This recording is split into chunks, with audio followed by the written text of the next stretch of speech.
Year second semester அதில் வந்து பார்த்தீங்கன்னா கற்றலுக்காக மதிப்பிடுதல் இந்த சப்ஜெக்டுக்கான இம்பார்ட்டன்ட் 10 மார்க் கொஷினும் இம்பார்ட்டன்ட் 5 மார்க் கொஷின் தான் இன்னைக்கு நம்ம பார்க்க போகிறோம். இப்போ நான் சொல்ல போகிற இந்த இம்பார்ட்டன்ட் 10 மார்க் கொஷின் வந்து பார்த்தீங்கன்னா ரொம்ப ரொம்ப முக்கியமான கொஷின். இந்த ஒவ்வொரு கொஷினும் உங்கள் தேர்வுக்கு வந்து ரொம்ப உதவியாக இருக்கும். அதே மாதிரி இந்த இம்பார்ட்டன்ட் கொஷின் இந்த ஒவ்வொரு 10 மார்க் கொஷினுக்கும் நான் ஆல்ரெடி அதுக்கான கீ பாயிண்ட்ஸு அதுக்கான டயக்ராம்ஸு எல்லாமே நம்முடைய சேனலில் அப்லோட் பண்ணியிருக்கேன். அந்த வீடியோ வந்து நான் டிஸ்கிரிப்ஷன் கீழே லிங்க்ல கொடுத்துருக்கேன். ஸோ அதை போய் பார்த்து அதில் இருக்க அந்த கீ பாயிண்ட்ஸு அந்த டயக்ராம்ஸ்லாம் நோட் பண்ணி வச்சுக்கோங்க. அப்படி நோட் பண்ணி வச்சுட்டிங்கன்னா நீங்கள் தேர்வுக்கு எப்படி கொஷின் கேட்டாலும், அதாவது கொஷின் கஷ்டமாக கேட்டாலும் சரி, ஈஸியாக கேட்டாலும் சரி, கொஷின் டைரெக்டாக கேட்டாலும் சரி, இன்டைரக்டாக கேட்டாலும் சரி, இந்த கீ பாயிண்ட்ஸ் இந்த டயக்ராம்ஸ் எல்லாம் பயன்படுத்தி எல்லா கொஷினும் உங்களுக்கு அட்டன் பண்ணுறதுக்கு ரொம்ப உதவியாக இருக்கும். அதே மாதிரி அதிக மார்க் எடுக்கிறதுக்கு உங்களுக்கு உதவியாக இருக்கும். அரியர் இல்லாமல் பாஸ் பண்ணுறதுக்கும் உங்களுக்கு உதவியாக இருக்கும். இது எல்லாமே நம்ம கிளாஸ்ல ஜாயின் எல்லாத்துக்கும் நான் உங்களுக்கு அனுப்பிச்சிட்டேன். இப்போ வந்து ஒவ்வொரு யூனிட்டுக்கான மிக முக்கியமான 10 மார்க் கொஸ்டின் 5 மார்க் கொஸ்டின் இப்போ நான் சொல்றேன். இதை சொல்றதுக்கு முன்னாடி ஒரே ஒரு முக்கியமான விஷயம் மட்டும் நான் சொல்லிடுறேன். இப்போ உங்களுக்கு செகண்ட் செமஸ்டர் முடிஞ்ச பிறகு நான் டெட் எக்ஸாம் கிளாஸ் வந்து ஸ்டார்ட் பண்றேன். ஸோ நீங்க செகண்ட் செமஸ்டர் முடிச்சுட்டு நம்மளுடைய டெட் எக்ஸாம் கிளாஸை நீங்க ஜாயின் பண்ண விருப்பப்படுறவங்க ஜாயின் பண்ணிக்கலாம். நீங்க எப்படி ஜாயின் பண்ணலாம்? என்னுடைய மொபைல் நம்பர் 9159084262 இந்த நம்பருக்கு நீங்க கால் பண்ணுங்க.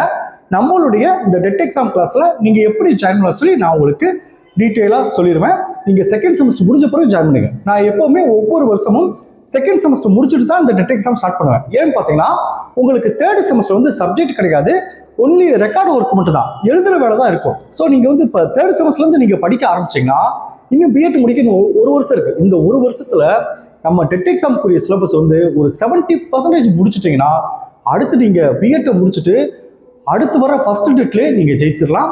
ஸோ ஜாயின் பண்ண விருப்பப்படுறவங்க இந்த செகண்ட் செமஸ்டர் முடிஞ்ச பிறகு நீங்கள் ஜாயின் பண்ணிக்கலாம். சரிங்களா? ஓகே, இப்போ நம்ம இம்பார்ட்டன்ட் 10 மார்க் கொஸ்டின் போவோம். இப்போ பாருங்க, கற்றலுக்காக மதிப்பிடுதல் important 10 mark question unit 1. Unit 1ல 4 முக்கியமான 10 மார்க் கொஸ்டின் இருக்கு. இந்த சப்ஜெக்டை பொறுத்தளவுக்கு நம்ம ஓனா எழுதக்கூடாது. ஸோ இந்த சப்ஜெக்டான நோட்ஸ் வந்து நான் எல்லாமே பாயிண்ட் வைஸாக கன்வெர்ட் பண்ணி அனுப்பிச்சிருப்பேன். இந்த இம்பார்ட்டன்ட் கொஸ்டினை ஃபர்ஸ்ட் செலக்ட் பண்ணி படிச்சிருக்கேன். இதுல ஃபர்ஸ்ட் கொஸ்டின் பாருங்க, சிறந்த மதிப்பிடல் நடைமுறைக்கான கோட்பாடுகள். செகண்ட் கொஸ்டின் பாருங்க, மதிப்பீட்டு திட்டத்தின் பல்வேறு படிநிலைகளோடு தொடர்புடைய கோட்பாடுகள். தேர்ட் கொஸ்டின் பாருங்க, வளரறி மதிப்பீடு தொகுத்தறி மதிப்பீடு. ஃபோர்த் கொஸ்டின் பாருங்க, மதிப்பிடலின் நோக்கங்கள். இந்த 4 முக்கியமான 10 மார்க் கொஸ்டின் இருக்கு. அடுத்து செகண்ட் யூனிட் பாருங்க, வகுப்பறையில் கற்றலுக்கான மதிப்பிடுதல். இதுலயும் 4 முக்கியமான 10 மார்க் கொஸ்டின் இருக்கு. ஒன்று வந்து மாணவர்களது கற்றலை மதிப்பிடுவதற்கான வகுப்பறை நடைமுறைகள்.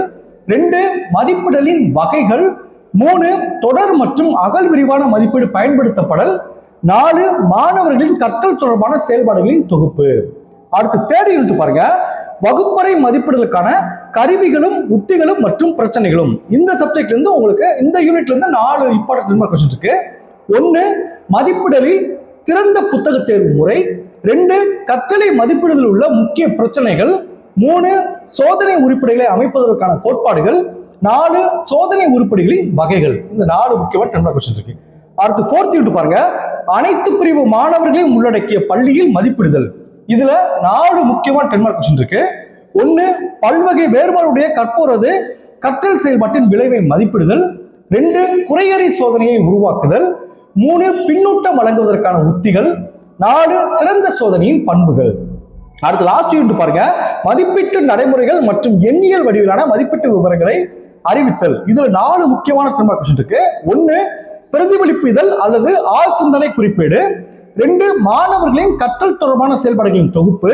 3 தற்போது பள்ளி கல்வியில் மதிப்பீட்டு அமைப்பு முறையில் உள்ள குறைபாடுகள். 4 குறிப்பு உரைக. அதுல 3 இருக்கு. 1 கற்றலை மேம்படுத்துவதற்கான மதிப்பிடுதல். 2 தன்னம்பிக்கை வளர்ப்பதற்கான மதிப்பிடுதல். 3 ஆக்கத்திறன் கொண்ட மதிப்பிற்கான மதிப்பிடுதல். அடுத்து கற்றலுக்காக மதிப்பிடுதல் இம்பார்ட்டன்ட் 5 மார்க் கொஸ்டின் பாருங்க. யூனிட் 1ல 2 5 மார்க் கொஸ்டின் இருக்கு. 1 வளரறி மதிப்பீடு தொகுத்தறி மதிப்பீடு, 2க்குள்ள வேறுபாடு. 2 கற்றலில் மதிப்பிடுதலின் பங்கு. அடுத்து செகண்ட் யூனிட் பாருங்க, 3 முக்கியமான 5 மார்க் கொஸ்டின் இருக்கு. 1 மாணவர்களது பன்முக முன்னேற்றத்தை மதிப்பிடுதலில் பல்வேறு உத்திகளை கையாளுதல். 2 மதிப்பிடலில் அறிவு கட்டமைப்பு அணுகுமுறையை பயன்படுத்துதல். 3 தொடர் மற்றும் அகல் விரிவான மதிப்பீடு பயன்படுத்தப்படல். அடுத்து யூனிட் 3 பாருங்க. யூனிட் 3ல 2 முக்கியமான 5 மார்க் கொஸ்டின் இருக்கு. 1 வாழ்க்கை சம்பவ குறிப்பு பதிவேடு. 2 சோதனையின் வகைகள். என்னென்ன சோதனைகள் கேட்கறேன்னா, இந்த சாதனை சோதனை, அடுத்து நாட்டு சோதனை, அடுத்து குறைதீர் சோதனை, அடுத்து தன்னை பற்றி தானே அறிவிக்கும் உத்திகள். இதுல ஏதாவது 2 கேட்கலாம். அடுத்து யூனிட் 4 பாருங்க. யூனிட் 4ல 4 முக்கியமான 5 மார்க் கொஸ்டின் இருக்கு. 1 சிறந்த சோதனையின் பண்புகள், 2 மதிப்பீட்டு சாவி மற்றும் மதிப்பெண் வழங்கும் திட்டம், 3 வேறுபடுத்தப்பட்ட மதிப்பிடுதல் கோட்பாடுகள், 4 பண்பாட்டு வேறுபாடுகளுக்கு ஈடுகொடுக்கும் மதிப்பீட்டு முறை. அடுத்து லாஸ்ட் யூனிட் பாருங்க. 4 முக்கியமான 5 மார்க் கொஸ்டின் இருக்கு. 1 தற்போதைய பள்ளிக்கல்வியின் மதிப்பீட்டு அமைப்பு முறையில் உள்ள குறைபாடுகள், 2 ஆக்கத்திறன் கொண்ட கற்போருக்கான மதிப்பிடுதல், 3 தன்னம்பிக்கை வளர்ப்பதற்கான மதிப்பீடு, 4 கற்றலை மேம்படுத்துவதற்கான மதிப்பீடு. இதுதான் இந்த சப்ஜெக்ட்டுக்கான important 10 mark question, 5 mark question. Okay, thank you students. நம்ம நெக்ஸ்ட் கிளாஸ்ல பார்ப்போம்.